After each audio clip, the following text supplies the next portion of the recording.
Alfia dari Prodi Pendidikan Ekonomi Universitas Pancasakti Kampus D. Tentunya saya di sini untuk memenuhi salah satu tugas ujian tengah semester saya di semester 4 ini, yaitu mengenai tentang membahas resum rangkuman singkat tentang mata kuliah saya sebagai berikut. Selamat disaksikan ya. Bye.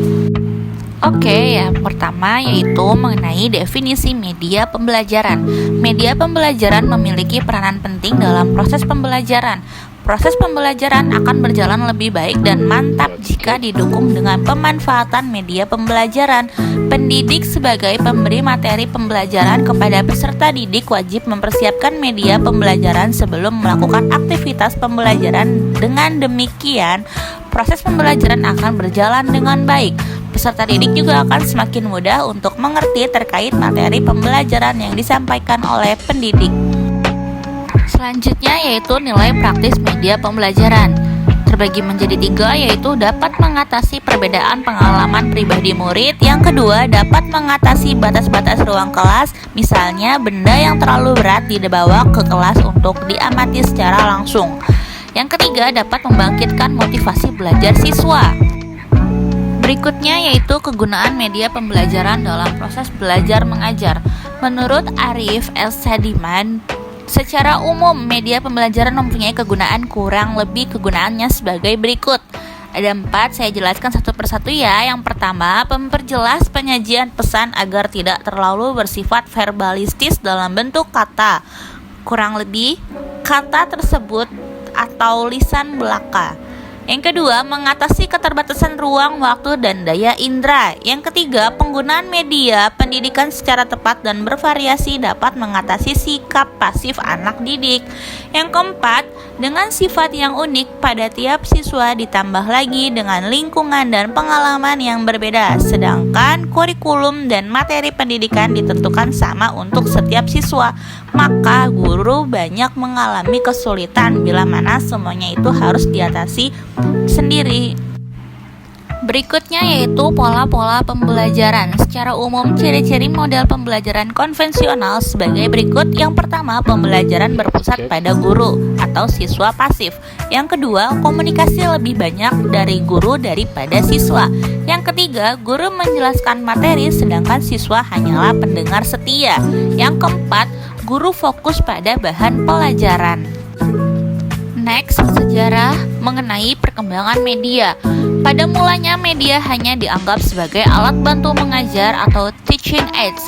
Alat bantu yang dipakai adalah alat bantu visual, misalnya model, objek, dan alat-alat lain yang dapat memberikan pengalaman konkret, motivasi belajar, serta mempertinggi daya serap atau retensi belajar. Namun, karena terlalu memusatkan perhatian pada alat bantu visual, kurang memperhatikan aspek desain, pengembangan pembelajaran atau instruction, produksi dan evaluasinya. Jadi, dengan masuknya pengaruh teknologi audio pada sekitar abad ke-20, alat visual untuk mengkonkretkan ajaran ini dilengkapi dengan alat audio, sehingga kita kenal dengan audiovisual atau audiovisual aids atau AVA. Bermacam peralatan dapat digunakan oleh guru untuk menyampaikan pesan ajaran kepada siswa melalui penglihatan dan pendengaran untuk menghindari verbalisme yang masih mungkin terjadi kalau hanya digunakan alat bantu visual semata. Untuk memahami peranan media di dalam proses mendapatkan pengalaman belajar bagi siswa, Edgar Dahl melukiskannya dalam sebuah kerucut yang kemudian dinamakan kerucut pengalaman Edgar Dahl atau Edgar Dahl Count of Experience. Kerucut pengalaman ini dianut secara luas untuk menentukan alat bantu atau media yang sesuai agar siswa memperoleh pengalaman belajar secara mudah. Kerucut pengalaman yang dikemukakan oleh Edgar Dahl itu memberikan gambaran bahwa pengalaman belajar yang diperoleh siswa dapat melalui proses perbuatan atau mengalami sendiri apa yang dipelajari. Proses mengamati dan mendengarkan melalui media tertentu dan proses mendengarkan melalui bahasa. Semakin konkret siswa mempelajari bahan pengajaran, contohnya melalui pengalaman langsung, maka semakin banyak pengalaman yang diperolehnya.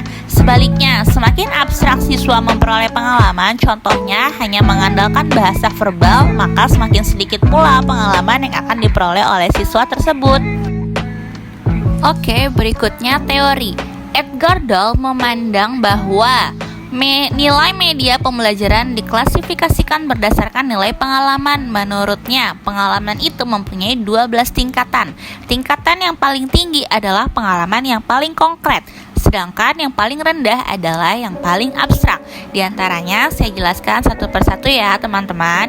Yang pertama, direct purposeful experience adalah pengalaman yang diperoleh dari kontak langsung dengan lingkungan, objek, binatang, manusia, dan sebagainya dengan cara perbuatan langsung. Yang kedua, contrived experience, pengalaman yang diperoleh dari kontak melalui model, benda tiruan atau simulasi. Yang ketiga, dramatic experience, pengalaman yang diperoleh melalui permainan sandiwara boneka, permainan peran, dan drama sosial. Selanjutnya yang keempat yaitu demonstration, adalah pengalaman yang diperoleh dari pertunjukan. Yang kelima, study trips, pengalaman yang diperoleh melalui karya wisata.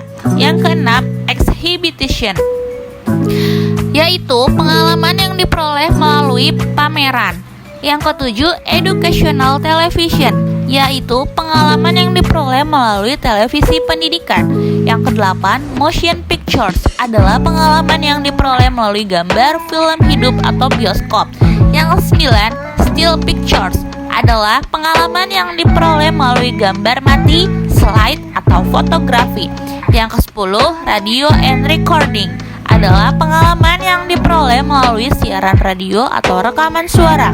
Yang ke-11 ada visual simbol, adalah pengalaman yang diperoleh melalui simbol yang dapat dilihat seperti grafik, bagan, diagram. Yang ke-12 yang terakhir adalah verbal simbol, yaitu pengalaman yang diperoleh melalui penuturan kata-kata. Pada akhir tahun 1950, teori komunikasi mulai mempengaruhi penggunaan alat bantu audio visual yang berguna sebagai penyalur pesan atau informasi belajar. Baik, saya rasa cukup penjelasan singkat dari saya. Mohon maaf apabila banyak kesalahan dalam pengucapan dan dalam pengetikan. Mohon dimaafkan ya semuanya. Terima kasih untuk yang sudah menyaksikan.